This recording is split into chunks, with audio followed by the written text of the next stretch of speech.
tinggi. Tim Liputan Berita 1. Ya pemirsa, penelitian dari BRIN yang dilakukan sejak 2022 menemukan mikroplastik di sebuah sampel air hujan yang ada di Jakarta. Jumlahnya pemirsa rata-rata mencapai 15 partikel mikroplastik per meter persegi per hari. Lantas bagaimana efek yang ditimbulkan untuk kesehatan masyarakat dan apa yang harus dilakukan untuk mengatasinya pemirsa? Kita akan membahas bersama dengan peneliti BRIN Prof. M. Reza Cordova, kemudian juga Koordinator Staf Sus Gubernur Jakarta Firdaus Ali, serta Dekan Fakultas Kedokteran Universitas Indonesia Ari Fahrial Syam. Selamat malam Bapak-Bapak sekalian. Selamat malam. Selamat malam. Assalamualaikum warahmatullahi wabarakatuh. Waalaikumsalam. Terima kasih sebelumnya sudah meluangkan waktu di Berita 1 Utama. Ada Anissa di studio. Mungkin saya yang pertama ingin ke Prof. Reza dulu ya. Prof, ini sebetulnya gimana sih kok bisa ada kandungan plastik ya Prof yang disebut mikroplastik ini di dalam air hujan? Mungkin sebagian masyarakat ya Prof yang awam ini juga mungkin masih bingung juga. Bisa dijelaskan mungkin Prof seperti apa? Apakah kemudian juga ini cangkupannya masih lokal di wilayah DKI Jakarta saja atau sudah nasional sebetulnya Prof? Baik, terkait dengan mikroplastik itu sendiri kan sebenarnya merupakan partikel plastik yang ukuran itu kurang dari 0,5 milimeter. Jadi memang kami melakukan penelitian itu di pesisir utara Jakarta, di kantor kami di Ancol, dan itu kami menemukan bahwa rata-rata per hari yang jatuh dari atmosfer itu sekitar 15 partikel per meter persegi per hari. Jadi kalau kita bayangkan ada rumah sekitar 100 meter persegi, berarti bisa secara kasar kita katakan 1.500 partikel mikroplastik datang ke rumah tersebut gitu. Tapi kita harus lihat nih, sumber mikroplastik ini ada dua. Yang pertama memang plastik yang diciptakan sedemikian rupa yang ukurannya kecil. Nah, yang paling banyak itu adalah yang berasal dari plastik besar dan kemudian terpapar sinar matahari, sinar UV dan lain-lain, akhirnya jadi besar. Nah, utamanya sumbernya itu berasal memang dari plastik sekali pakai yang kita buang sembarangan. Kemudian yang memang menjadi sumber utama berikutnya adalah pembakaran terbuka yang dilakukan di Jabodetabek. Nah, selain itu memang kita harus sadari bahwa Jabodetabek ini merupakan satu kawasan ecological region jadi namanya. Kalau misalnya kita katakan mikroplastik sudah ditemukan di Jakarta Utara, berarti memang sudah ada indikasi di wilayah tersebut, di wilayah Jabodetabek dan sekitarnya itu akan mengandung mikroplastik juga. Nah, apalagi kan berdasarkan dari hasil riset kami lanjutan yang walaupun memang belum dipublikasikan, memang hasilnya seluruh sampel itu mengandung mikroplastik. Jadi memang tidak hanya ada di Jakarta kabar buruknya. Kenapa? Karena kan konsumsi plastik kita ini setiap hari semakin banyak. Tapi di satu sisi memang ke arah pengelolaan sampah ini belum mengejar. Jadi memang ada dampak buruknya dari plastik yang terbuang secara umum itu akhirnya akan menyebar. Mau itu ada di air, ada di tanah, ada di seafood misalnya katakanlah, dan ternyata ada di udara sekarang. Jadi memang kita betul-betul harus bertanggung jawab terhadap hal tersebut begitu. Ya, sebetulnya ini sangat mengkhawatirkan begitu ya. Seperti yang Anda sampaikan, ada sekitar 15 partikel mikroplastik persegi per hari begitu pada sampel air hujan di kawasan khususnya adalah di Jakarta begitu ya. Apakah kemudian jumlah tersebut ini termasuk berbahaya tidak sih Prof? Lantas ambang batasnya ini seperti apa seharusnya? Baik, sebenarnya kalau misalnya mikroplastik yang ditemukan di udara atau misalnya dalam hal ini yang terbawa oleh air hujan ini tidak bersifat beracun, ya, jadi tidak seperti bahan kimia karena mikroplastik ini pencemar fisik dan dia tidak larut di dalam air hujan. Jadi, tapi yang perlu diwaspadai di sini adalah partikel mikroplastik ini dapat masuk ke tubuh manusia melalui pernafasan ataupun konsumsi. Tapi memang sampai sekarang kami masih belum mengetahui kira-kira dampaknya dari jumlah sekian itu seperti apa. Jadi memang sampai saat ini kita masih melanjutkan penelitian lanjutan terkait dengan dari sisi toksikologi ya, dampaknya itu kira-kira seperti apa sih? Karena kan kita ketahui karena mikroplastik ini sudah ada di air minum, ada di air laut, ada di air tawar, bahkan di air baku dan sekarang yang ada di udara. Masuknya itu berapa banyak? Apakah memang katakanlah jumlahnya 100.000 partikel per tahun? Kemudian ini kan karena pencemar fisik dia akan bisa keluar. Tetapi kita masih belum tahu jumlah aslinya yang akan bisa keluar itu berapa banyak. Kemudian yang terakumulasi di dalam tubuh ini berapa banyak. Jadi memang kita masih melanjutkan penelitian terkait dengan hal tersebut. Dan mudah-mudahan dalam waktu dekat 1 tahun sampai 2 tahun ke depan kita akan bisa mengetahui sehingga kita bisa memberikan saran ke arah kebijakan dan termasuk ke arah pemerintah. Ini loh yang harus kita lakukan. Seperti itu Mbak Nisa. Oke, baik. Artinya memang sangat berpotensi sekali begitu ya bahwa mikroplastik juga ada di dalam tubuh manusia, khususnya kita. Sebagaimana saya juga pernah melihat ada sebuah dokumenter begitu yang di mana dari ternak, bahkan ternak ikan lele pun itu sudah mengandung mikroplastik di dalamnya. Nah, hal ini artinya kan akan mempengaruhi dari rantai makanan juga terhadap manusia. Lantas saya ingin ke Pak Ari. Pak Ari, ini kalau kita lihat begitu ya, mungkin dari sisi akademisi di kedokteran begitu Pak Ari, bagaimana temuan mikroplastik yang ditemukan begitu oleh BRIN, ada di dalam air hujan, mungkin ada di berbagai aspek lainnya begitu ya. Ini masuk dalam kategori ancaman yang cukup serius kan menurut Anda Pak Ari? Ya prinsipnya pertama tentu kita melihat bahwa selama ini kan tidak pernah ditemukan mikroplastik pada air hujan gitu. Ketika ditemukan mikroplastik pada air hujan berarti ini kan ada suatu warning. Nah sebenarnya mikroplastik itu bagaimana sih dampaknya buat tubuh manusia gitu. Kita tahu bahwa dia tadi bisa masuk melalui mulut ya, berarti ini konsumsi yang dikonsumsi gitu ya. Jadi dia akan masuk ke dalam sistem pencernaan kita. Jelas ketika ada benda asing masuk ke dalam tubuh kita, maka yang akan terganggu adalah dinding dari saluran pencernaan kita. Maka biasanya bentuk yang terjadi itu peradangan ya, atau inflamasi yang kita bilang gitu. Dan ini bisa berlangsung kronis karena paparan ini kan bisa berlangsung berulang-ulang ya, makanya kita terjadi peradangan kronis. Terus terang saja memang secara umum ya penyakit radang kronis ini meningkat di Indonesia, tapi tentu saya nggak bisa bilang ini terkait dengan terkait dengan mikroplastik, tidak. Tapi kita bisa lihat bahwa memang ada kecenderungan peningkatan. Nah kemudian berlanjut kalau dia dihirup. Nah, dihirup pun itu akan menyebabkan gangguan pada sistem pernapasan kita. Yang itu juga umum terjadi misalnya pada pekerja-pekerja pabrik yang memang terpapar dengan zat kimia, memang itu terjadi kerusakan pada sistem pernapasannya, punya paru-paru yang berupa yang kita bilang penyakit paru obstruktif kronis. Kemudian lanjut ya, ketika dia ada di dalam darah itu juga dikaitkan juga pada pria misalnya itu akan mempengaruhi kesuburan dari pria. Itu pun juga pada wanita. Kemudian yang sekarang juga sebenarnya kami juga sedang melakukan penelitian yang masih dalam tahap pengumpulan data dan juga ada beberapa data ini melihat dampaknya pada sistem saraf juga. Jadi saya kebetulan bidang pencernaan, saya lihat di sistem pencernaan, kemudian teman yang lain ini masih dalam bentuk survei ya, artinya survei tidak langsung melakukan kegiatan langsung riset ya, karena ini memang kan tidak mungkin kita menguji pada manusia, jadi paling yang kita bisa kerjakan itu biasanya pada animal dampak mikroplastik tersebut, tapi yang kita bisa kerjakan mungkin survei-survei yang dikaitkan dengan apakah ini berhubungan dengan faktor adanya mikroplastik tersebut. Jadi terus terang saja organ-organ itu bisa terkena semua. Tadi kalau dengan saraf itu akan mempengaruhi kognitif ya. Jadi kognitif berarti kemampuan berpikir segala macam juga akan berkurang. Jadi sekali lagi ini adalah suatu hal yang mesti harus dilakukan upaya-upaya bagaimana kita bisa meminimalisir khususnya tadi ya, jangan sampai kan sebenarnya kalau ini ada di air hujan berarti kan ini di udara kita ini cukup tinggi. Berarti kita menghindarin agar di udara ini mikroplastik sedemikian rupa sehingga kita bisa tekanlah jumlahnya begitu ya. Demikian Mbak. Oke baik, dampaknya sangat kompleks sekali. Kita akan mencari begitu ya seperti apa untuk kemudian meminimalisir dari resiko ini. Saya ke Pak Firdaus. Pak Firdaus, ini Dinas Lingkungan Hidup Jakarta kan mengatakan akan kemudian membangun PSEL begitu ya di kawasan Sunter untuk mengatasi salah satunya adalah permasalahan mikroplastik ini. Kapan kemudian target proyek ini akan dimulai dan apakah kemudian juga dari segi biaya begitu ya, kalau kita berbicara dari biaya ini akan ditanggung sepenuhnya oleh Pemprov dan seberapa signifikan dari PSEL ini untuk meminimalisir mikroplastik? Pertama saya ingin luruskan ya, sebetulnya bahwa yang seperti disampaikan oleh Mas Reza tadi, sumber dari mikroplastik kan tidak semata dari fasilitas pengolahan sampah saja gitu kan. Penggunaan plastik ya yang kualitas rendah sehari-hari yang kita gunakan itu kan juga problem yang juga harus kita selesaikan.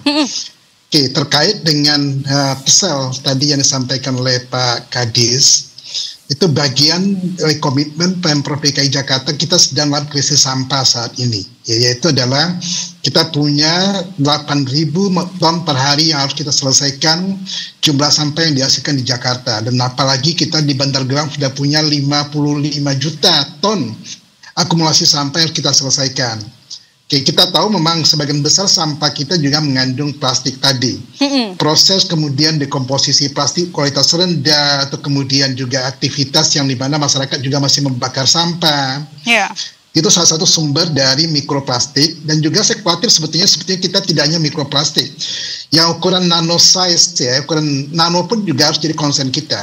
Kenapa? Karena dia ada di mana-mana seperti yang disampaikan Prof. Hari tadi ya, bahwa mikroplastik apalagi nano size plastik itu bisa masuk melalui inhalasi, bisa melalui rantai makanan, yang kemudian masuk ke dalam sistem pencernaan kita atau pernafasan kita, yang kemudian tentunya akan mengganggu kesehatan kita.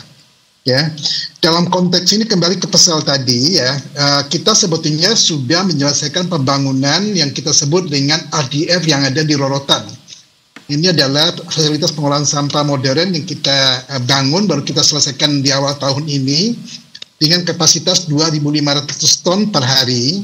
Dan di samping itu kita juga menargetkan yang di Sunter ini bisa kita selesaikan by tahun 2027 bertepatan dengan ulang tahun 500 Jakarta atau 5 abad Jakarta.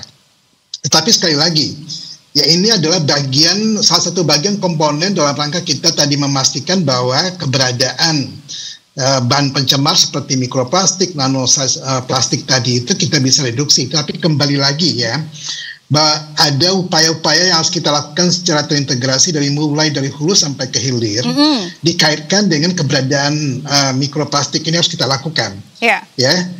Teman-teman di BRIN sudah melakukan penelitian, sebetulnya kan juga ya beberapa penelitian yang dilakukan di IPB, di UI, saya sendiri di Indonesia Water Institute juga sudah lama mendalami yaitu keberadaan mikroplastik, nanoplastik, lalu termasuk juga BPA di dalam kemasan air kemasan. Itu jauh lebih signifikan. Kenapa? Karena itu yang dikonsumsi langsung oleh masyarakat ya. Tetapi tadi kita apapun juga bentuknya, komponen dari plastik tadi yang ada di udara ya, dan tentunya kemudian akan bisa masuk ke rantai makanan maupun rantai pernafasan kita, itu yang harus kita cegah. Makanya kemudian dalam konteks ini ya kita sudah menyadari bahwa ya keberadaan bahan pencemar dalam ukuran yang sangat mikro atau yang mungkin lebih kecil lagi ya, ukuran nano size tadi, itu adalah ancaman kesehatan yang harus kita atasi. Ya suka tidak suka memang kita harus terbiasa pakai masker seperti yang dilakukan orang di Jepang, di Korea, di banyak tempat, karena mereka tahu bahwa udara di sekitar mereka itu tidak hanya menyangkut masalah bakteri atau virus, tetapi juga kualitas udara, karena tadi bahan bakar juga mengandung komponen yang juga ada bahan pencemarnya. Kemudian ya di jalanan juga kendaraan ya juga ya di aspal dan sebagainya, kecepatan tinggi juga bagian dari proses pencemaran udara tadi, begitu. Ya, oke baik. Tentu itu menjadi langkah antisipatif begitu ya. Sementara kalau untuk PSL tadi, ini juga menjadi salah satu upaya untuk meminimalkan. Nah, tapi menyambut jawaban dari Pak Firdaus, Pak Reza, ini kalau kita lihat sebetulnya kan sumber utamanya tidak hanya dari plastik saja, melainkan juga banyak sekali begitu ya, ada pembakaran sampah seperti yang Anda sampaikan, kemudian juga emisi kendaraan maupun dari serat tekstil, mungkin dari baju-baju yang setiap hari kita pakai begitu ya. Tapi kalau dari penelitian BRIN sendiri ini sudah memetakan belum sih dari jenis utamanya, penyumbang yang paling besar ini dari mana, Pak Reza? Baik, untuk dari penelitian yang kami lakukan ini memang lebih banyak yang berasal dari tekstil, dan kemudian yang kedua yang paling banyak adalah plastik sekali pakai yang memang tersebar di udara seperti itu. Dan kemudian yang ketiga tadi sudah disebutkan oleh Pak Firdaus bahwa salah satu sumbernya adalah yang berasal dari ban kendaraan. Jadi sepertinya memang karena di Jakarta ini kan juga cukup banyak ya, ada 20 juta, apalagi kalau ditambah Jabodetabek mungkin lebih dari itu gitu.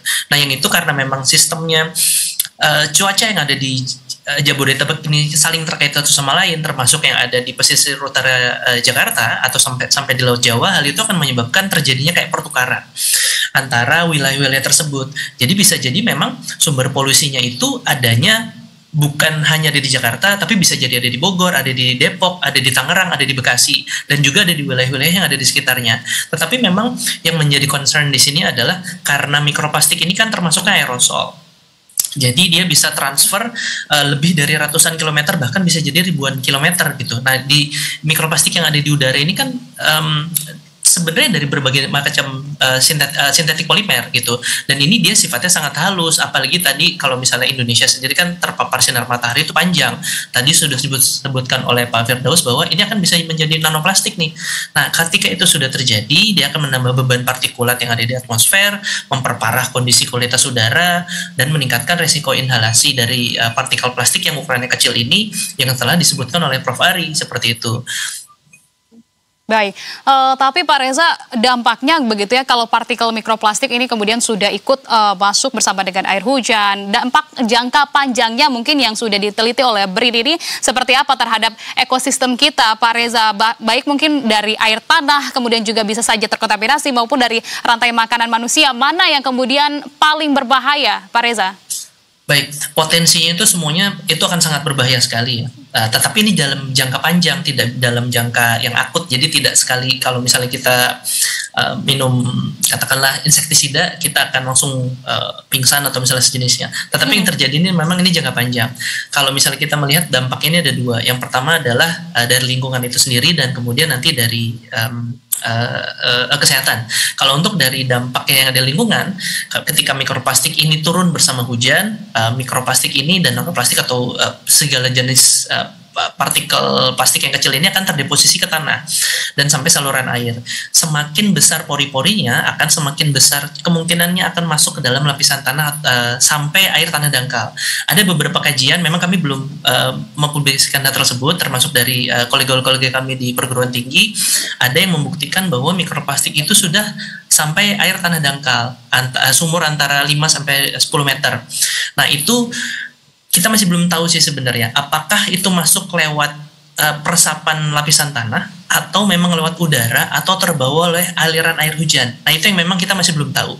Nah, di sisi lain ada berbagai publikasi dari ilmiah yang memang menyatakan itu mikroplastik ini dapat merubah porositas tanah itu sendiri dan merubah proporsi dari mikroba yang ada di tanah, sehingga dia bisa menghambat retensi air. Bahkan bisa jadi, kalau yang tadi disebutkan ya, karena kan plastik ini memiliki sifat yang unik, dia bisa menjadi vektor bagi polutan yang lain yang sudah ada di udara, kemudian akhirnya bisa terserap masuk ke dalam air tanah.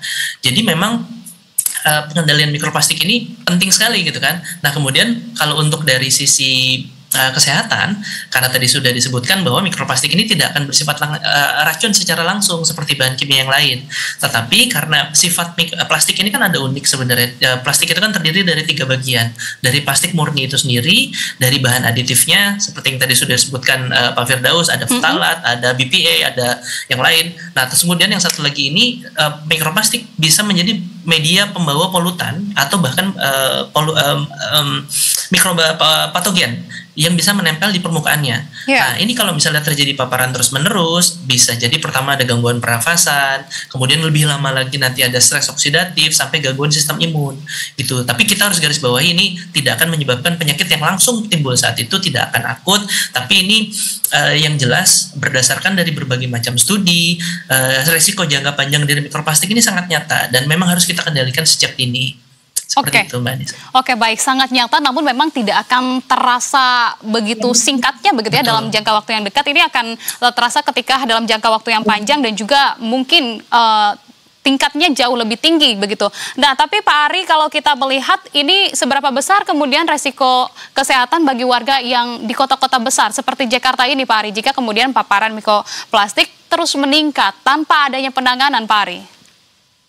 Ya, itu yang saya sebutkan tadi ya. Jadi bahwa mikroplastik ini pertama bisa tertelan ya melalui saluran pencernaan dan juga bisa melalui pernapasan. Tentu tadi ya ini berlangsung kronis. Pencernaan tadi saya sebutkan dampaknya itu akan menyebabkan peradangan kronis ya pada usus. Ketika ada peradangan kronis pada usus, tentu kualitas masyarakat yang terpapar itu pun juga akan menurun. Kalau dari sisi paru-paru tadi yang saya sebutkan bisa menyebabkan fibrosis ya, gangguan pada paru sendiri, kemudian juga ada yang kita bilang penyakit paru obstruksi kronis. Bahkan ini juga sudah ada penelitian di luar ya, ditemukan mikroplastik pada plak di pembuluh darah besar ya, kita bilang di pembuluh darah jantung, darah otak. Jadi itu bisa menjadi salah satu faktor resiko terjadinya penyakit jantung koroner dan juga penyakit stroke gitu loh. Jadi ini yang menurut saya, di satu sisi kita tahu ya bahwa angka penyakit-penyakit yang kita bilang NCD ya, non-communicable disease, itu penyakit yang bukan karena penyakit infeksi, itu makin meningkat dari waktu ke waktu. Memang betul salah satunya adalah karena makanan, tapi tentu ini juga masalah mikroplastik ini pun juga mesti menjadi bisa salah menjadi satu indikasi faktor yang juga kita ya? perhitungkan ke depan. Betul, itu harus kita jadi perhitungkan ke depan. Karena kita lihat bahwa memang penyakit-penyakit NCD ini tadi lebih banyak kita temukan ya pada masyarakat perkotaan dibandingkan masyarakat rural. Di satu sisi ya tentu berbagai macam faktor, tapi saya rasa isu polusi, sebenarnya ini kan secara masuk dari polusi udara. Tapi mesti kita bilang lah, saya sih mohon maaf aja ya kalau kita lihat kita ke luar negeri misalnya, itu mereka sangat ketat sekali. Kalau di kita boleh dibilang ngin-nginan nih, mohon maaf aja nih Pak Reza ya, Pak Firdaus ya. Jadi menurut saya kita ini nggak konsisten gitu, nggak dari dalam bagaimana kita harus benar-benar penggunaan plastik ini benar-benar harus direstriksi gitu. Kenyataannya oke lah, di beberapa minimarket mungkin dia nggak akan menawarkan. Tapi kalau kita misalnya lebih agak ke pinggiran sedikit, mereka ketika kita minta ya dia akan sediakan. Jadi ini kan sebenarnya pengendalian ini juga kurang di ini. Jadi menurut saya memang kita bicara soal mikroplastik ini memang problem global sih sebenarnya. Tapi menurut saya ya pengalaman kami beberapa waktu dalam tahun ini saya keluar itu kita terus terang agak terlambat. Mereka udah sangat ketat sekali dalam penggunaan plastik ya di berbagai negara baik di Asia maupun di Eropa. Demikian aja Mbak Presi. Oke, baik. Artinya memang masyarakat perkotaan sangat rentan untuk kemudian terkena NCD. Nah, saya ingin ke Pak Firdaus, tapi kita tahu begitu ya, ini dari mikroplastik juga tidak hanya dari plastik yang disebutkan tadi, namun juga ada juga berasal dari pembakaran sampah begitu yang kita tahu juga sepertinya masyarakat masih kurang untuk kemudian mendapatkan literasi maupun edukasi begitu ya, ataupun kesadaran terhadap betapa bahayanya begitu ketika pembakaran sampah dilakukan secara terbuka tanpa proses yang memadai. Nah, pengendaliannya juga tadi kurang disampaikan oleh Pak Ari begitu ya. Apakah kemudian ada agenda lain dari Pemprov DKI Jakarta begitu, program lain begitu misalnya, maupun juga sanksi yang akan diterapkan kepada pelaku pembakaran sampah yang sembarangan ini, Pak Firdaus? Ya, sebetulnya kan kita sudah punya aturan bahwa sampah itu tidak boleh dibakar. Apalagi sampah yang mengandung ya tadi seperti plastik ya, bahan-bahan yang khawatirkan nanti akan mengemisi pencemar ke udara. Aturannya sudah ada, hanya kan tadi enforcementnya kita lemah. Seperti yang disampaikan oleh Prof. Hari tadi itu ya, bahwa ya aturan kita sangat banyak sekali, tapi dalam prakteknya kita lemah dalam penegakan tadi. Kenapa? Karena infrastruktur kita selama ini terkait dengan pengawasan itu memang tidak diberdayakan. Nah, kebetulan ya Gubernur DKI Jakarta itu punya komitmen yang sangat strong sekali dikaitkan bagaimana tadi kita ingin shifting ya dari DKI sebagai ibu kota NKRI karena ada Undang-Undang 2 tahun 2024, kita akan menjadi ya kota global yang berbudaya. Tentunya kemudian ada target yang sudah kita setting dengan hati-hati sekali, bahwa sekarang ini ranking global index kita itu kan 74 tahun lalu dan kita ingin targetnya menuju ke 50 ya. Dan dalam 6 bulan ini kita juga sangat berbangga bahwa intervensi upaya-upaya yang dilakukan oleh pemerintah DKI Jakarta di bawah leadershipnya Gubernur dan Wakil Gubernur kita, baru minggu lalu kita diumumkan kita sudah naik ranking dari 74 ke 71. Ya, bagian yang komponen yang juga dievaluasi ketika kita menuju kota global tadi, bagaimana tadi hal yang terkait menyangkut masalah lingkungan, kualitas udara, kualitas air, bagaimana kesehatan publiknya diadres dengan baik sekali. Nah, terkait dengan ini tentunya ya hasil penelitian dari BRIN dari Prof. Reza tadi, jelas Pak Gubernur mengatakan bahwa kami sangat antisipatif sekali. Kalau orang lain barangkali ya mengatakan oh tidak ada itu cuman ini. Gubernur menegaskan bahwa kita sangat appreciate sekali dan kita akan serius sekali, terutama bagaimana mengendalikan dari hulu tadi sampai ke hilir. Dan kita akan memastikan ya, baru 2 hari yang lalu kita manggil Lurah dalam rangka menilai Benjamin S. Award ya. Salah satunya memastikan Lurah itu akan bekerja dengan optimal dalam rangka pengendalian sampah dari hulu tadi. Begitu kira-kira yang akan diantaranya intervensi kita lakukan. Tapi tetap kita mengimbau masyarakat harus disiplin ya. Dan ini juga saya garis bawahi bahwa sebetulnya plastik bukan musuh peradaban. Plastik itu sahabat peradaban. Hanya yang kita sesali adalah ketika plastik berakhir menjadi sampah, menjadi limbah, dan kedua adalah tadi jenis kualitas plastik yang diproduksi oleh produsen dengan daur ulang dan sebagainya kualitas sangat rendah sekali dan mudah sekali terurai tanpa upaya yang paling signifikan ya, misalkan karena gesekan, karena panas dan sebagainya. Ini yang harus kita awasi juga di lapangan seperti yang disampaikan oleh Prof. Hari tadi. Artinya perlu ada intervensi kebijakan terkait dengan kemudian produksi plastik maupun penggunaan plastik ini. Sangat serius sekali ya. Untuk DKI kita akan serius sekali untuk DKI karena memang tadi itu bagian dari parameter yang akan kita pastikan dalam rangka menuju kota global tadi. Oke. Kalau begitu selain tadi yang disampaikan juga begitu ya, ada agenda lain yang memang sudah ataupun program lain yang sudah dilakukan oleh DKI Jakarta. Tapi terkait dengan PSEL ini, Pak Reza, kalau kita lihat Indonesia sebetulnya kan sudah punya beberapa PSEL, misalnya PSEL di Benowo, di Surabaya, begitu kemudian juga Pemprov Jakarta ini akan kemudian membangun di Sunter. Tapi apakah ini akan menjadi jawabankah dari permasalahan sampah plastik di Indonesia? Karena kan kalau PSEL ini juga ada batas kapasitasnya begitu ya. Kalau ternyata kapasitasnya tidak mampu menampung jumlah sampah plastik yang dihasilkan oleh masyarakat perharinya, akan seperti apa? Baik, yang jelas kalau misalnya berbicara tentang PSEL itu hanya salah satu dari bagian yang direncanakan oleh pemerintah, yaitu merupakan salah satu strategi. Jadi tidak hanya PSEL ini kan baru mulai pemanfaatan sampah yang menjadi energi yang lain. Jadi sebenarnya tadi juga Pak Firdaus sudah menyebutkan bahwa memang yang direncanakan oleh pemerintah pusat yang juga didukung oleh BRIN itu adalah penggunaan dari teknologi RDF, kemudian dari insinerator yang bersuhu tinggi, tapi memang harus ada scrubber yang khusus supaya mikroplastik ini tidak lepas. Nah, dari ketiga teknologi itu merupakan salah satu bagian dari pengelolaan sampah yang memang tepat gitu.